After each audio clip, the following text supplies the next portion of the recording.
నిన్న విశాఖ వేదికగా జరిగినటువంటి యోగాంధ్ర కార్యక్రమం సరే గౌరవ ప్రధానమంత్రి గారు దశాబ్ద కాలంగా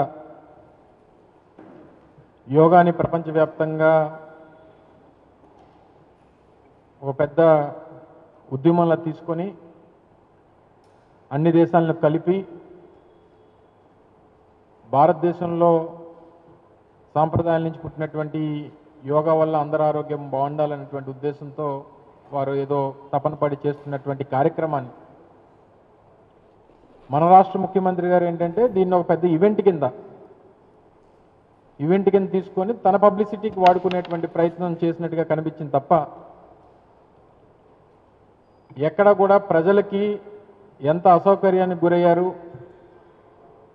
ప్రజలు వచ్చినటువంటి పిల్లల్ని కనీస సౌకర్యాలు లేకుండా ఏ రకంగా ఇబ్బంది పెట్టారు, కనీస ఏర్పాట్లు లేకుండా ఏ రకంగా గాలికి వదిలేశారు అనేటువంటి విషయాలన్నింటినీ కూడా మళ్ళీ నేను కొత్తగా చెప్పాల్సినటువంటి పని లేదు. ఎందుకంటే ప్రపంచం అంతా చూసింది. రాష్ట్రంలో ప్రజలందరూ కూడా చూశారు. అసలు ఎందుకు ఇటువంటి కార్యక్రమాలు చేయడానికి చంద్రబాబు నాయుడు గారు తపన పడతారని చెప్పి ఆలోచన చేసినప్పుడు ప్రజల తాలూకా దృష్టిని మరల్చడానికి ఆయన చేసేటువంటి డైవర్షన్ పాలిటిక్స్ని ఆ డైవర్షన్ పాలిటిక్స్కి ఇటువంటి సందర్భాన్ని వాడుకోవడానికి బాగా ఉపయోగించుకుంటారు చంద్రబాబు నాయుడు గారు అనేటువంటిది సహజంగా రాజకీయాల పట్ల కాస్త ఆసక్తి ఉన్నటువంటి వారు, రాజకీయాల మీద అవగాహన ఉన్నటువంటి వారు ఇట్టే పసిగట్టేటువంటి విషయం మళ్ళీ కొత్తగా చెప్పాల్సినటువంటి పని లేదు. ఈ పరిస్థితుల్లో అసలు మనం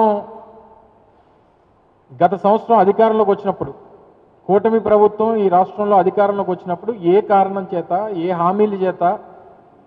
హామీలు ఇచ్చి అధికారంలోకి వచ్చింది, ఈ సంవత్సర కాలంలో మనం ఏం నిలబెట్టుకున్నాం, అసలు ఏదైనా హామీ ఇచ్చినటువంటి హామీని అమలు చేసేటువంటి దానికి మనం ఏదన్నా ఆ తపన పడ్డామా లేదా, ఈ విషయాలన్నీ పక్కన పెట్టి గిన్నీస్ బుక్ ఎక్కామా లేదా మనకు మంచి పబ్లిసిటీ వచ్చిందా లేదా, మనం బాగా మార్కెటింగ్ చేసుకున్నామా లేదా, ఈ విషయాల మీద ఉన్నటువంటి తాపత్రయం తపన చంద్రబాబు నాయుడు గారికి ప్రజలకు ఇచ్చినటువంటి హామీల మీద ఉండుంటే బాగుంది అనేటువంటి విషయాన్ని నేను కాదు ప్రజలందరూ కూడా అనుకుంటా ఉన్నారు. సూపర్ 6 అన్నారు, ప్రధానమైనటువంటి హామీలు ఇచ్చారు, ఇచ్చినటువంటి ఏ హామీ పూర్తిగా నిలబెట్టుకునేటువంటి పరిస్థితి లేదు. ఇచ్చేటువంటి ఆ తల్లికి వందనం కూడా సంవత్సర కాలం నుంచి వైఎస్ఆర్ కాంగ్రెస్ పార్టీ జగన్మోహన్ రెడ్డి గారి నాయకత్వంలో అనేక సందర్భాల్లో వారి మీద ఒత్తిడి తీసుకుని వచ్చి రాష్ట్రంలో పేదవాడు, రాష్ట్రంలో పేద విద్యార్థులు, ఆ పేద తల్లిదండ్రులు ఇబ్బందులు పడతా ఉన్నారు, వారికి ఇబ్బంది కలుగుతూ ఉందని చెప్పి ప్రభుత్వం మీద ఒత్తిడి తీసుకుని వస్తే అది కూడా దాదాపు 30-35% కోత విధించి ఇవ్వాల్సినటువంటి డబ్బుల్లో 2,000 రూపాయలు ఖర్చు చేసి ఇప్పటికి ఎంతమంది పడిందో ఎంతమందికి పడలేదో తెలియనటువంటి పరిస్థితిలో ఒక పథకాన్ని అమలు చేశారు. ఇక మిగిలినటువంటి పథకాలన్నింటినీ కూడా ఎప్పుడు అమలు చేస్తారని చెప్పి ప్రజలు అడుగుతూ ఉంటే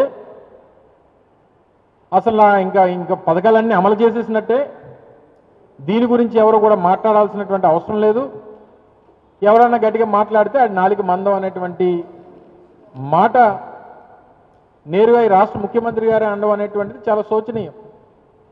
అందుకే రేపు వైఎస్ఆర్ కాంగ్రెస్ పార్టీ కూడా జగన్మోహన్ రెడ్డి గారి పిలుపు మేరకు రాష్ట్ర వ్యాప్తంగా 26 జిల్లా కేంద్రాల్లో కూడా యువత పోరు పేరిట, ఎందుకంటే ఈ ప్రధానమైనటువంటి సూపర్ 6 హామీల్లో భాగంగా నిరుద్యోగులు దాదాపు కోటికి పైచిలకు నిరుద్యోగులు ఉన్నటువంటి రాష్ట్రం.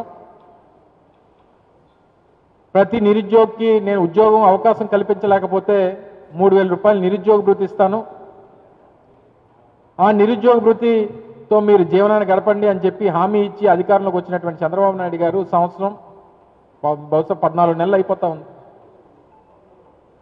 నేటికి ఒక నిరుద్యోగికి ఉద్యోగం లేదు. ఆ ఉద్యోగం రానటువంటి ఆ నిరుద్యోగ యువతకి 3,000 రూపాయలు ఉపాధి లేదు. దాని గురించి రేపు వైఎస్ఆర్ కాంగ్రెస్ పార్టీ జగన్మోహన్ రెడ్డి గారి పిలుపు మేరకు అన్ని జిల్లా కేంద్రాల్లో కూడా పెద్ద ఎత్తున నిరసన కార్యక్రమాలను నిర్వహించి అన్ని జిల్లా కేంద్రాల్లో కలెక్టర్లకి రిప్రజెంటేషన్ ఇవ్వాలని చెప్పి పార్టీ పిలుపునిచ్చింది. ఆ కార్యక్రమాన్ని రేపు నిర్వహించబోతా ఉంది వైఎస్ఆర్ కాంగ్రెస్ పార్టీ యోజన విభాగం. దాన్ని అడిగితే నిరుద్యోగ వృత్తి గురించి పాపం యువత అడిగితే ఏదో కొత్తగా స్కిల్ డెవలప్మెంట్కి లింక్ చేస్తాం, ఆ పథకం అయిపోయిందని అంటున్నాడు. మరి మహిళలకు ఇస్తామన్నటువంటి 1,500 సంగతి ఏంటి చెప్పండి అని అంటే అది ఏదో P4కి లింక్ చేస్తాం, అది కూడా అయిపోయిందని అంటారు. ఈ ఉచిత బస్సు గురించి ఎప్పుడు ఇస్తారంటే ఆగస్టు 15 అంటారు. సంవత్సరం మరి ఎప్పుడు మరి ఏ సంవత్సరం చెప్పలేదు కానీ ఆగస్టు 15 అని మాత్రం గౌరవ ముఖ్యమంత్రి గారు చెప్పారు. ఇంకా మిగిలినటువంటి పథకాలు అన్నదాత సుఖీభవ అన్నారు, రైతులకి గత సంవత్సరం లేదు, ఈ సంవత్సరం ఇంకా ఎప్పుడు వస్తుందో తెలియదు, ఈ నెలలో వచ్చే నెలలో ఇచ్చేస్తామని చెప్పారు. తల్లికి వందనం గత సంవత్సరం 2024-25 బకాయిలు ఇవ్వలేదు. ఫీజు రీఎంబర్స్మెంట్ కాలేజీ చెల్లించాల్సినటువంటి డబ్బు ఫీజు రీఎంబర్స్మెంట్ దగ్గర 6-7 క్వార్టర్లు ఇవ్వలేదు.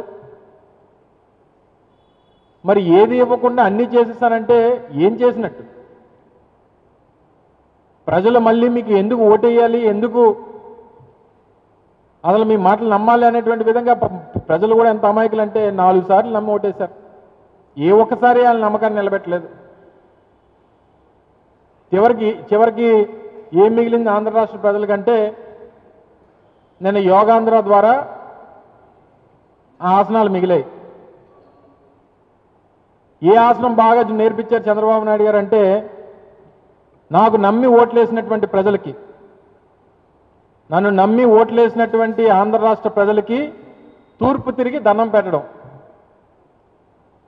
నిన్న ఎలాగైతే బీచ్ రోడ్లో మొత్తం ఈ చివరి నుంచి ఆ చివరి 35 కిలోమీటర్లు అందరికీ తూర్పు తిరిగి దండం పెట్టమన్నారు చంద్రబాబు నాయుడు గారు.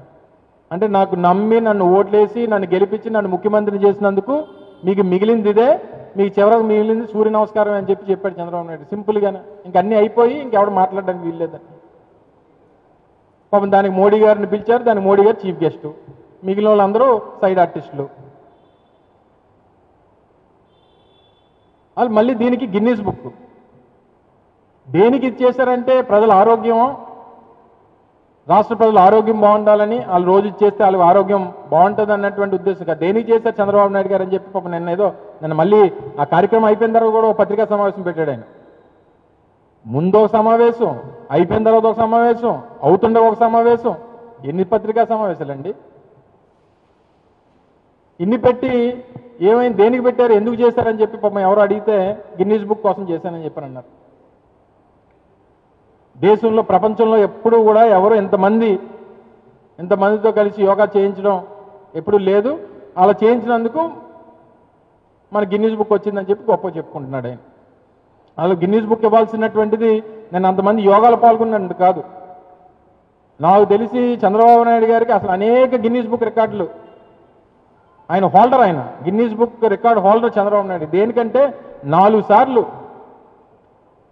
నమ్మి ఓట్లేసినటువంటి ప్రజల్ని మోసం చేయొచ్చు అని చెప్పి నిరూపించినటువంటి ఏకైక నాయకుడు నాకు తెలిసి ప్రపంచ చరిత్రలో చంద్రబాబు నాయుడు గారిని మించి ఇంకొక నాయకుడు లేడు.